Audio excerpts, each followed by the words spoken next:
রাজা পরীক্ষিতের উপস্থিতিতে কলি উনার রাজ্যে প্রবেশ করতে পারতো না, কিন্তু কলির অনুরোধে রাজা পরীক্ষিত কলিকে সেসব স্থানে বাস করতে বললেন যেখানে নেশা, জুয়া, অবৈধ সম্পর্ক, মাংস খাওয়া ইত্যাদি হয়। কলি এগুলো ছাড়াও কোনো শুদ্ধ স্থানে বাস করতে চাইলে রাজা পরীক্ষিত কলিকে স্বর্ণত বাস করার অনুমতি দিলেন।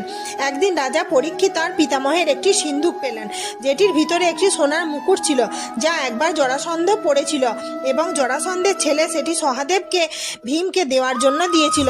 কিন্তু মুকুটটি অশুদ্ধ হওয়ার কারণে সহাদেব তা করেননি, আর ওই মুকুট ওখানেই পড়েছিল যেটিতে এখন কলি বাস করছে।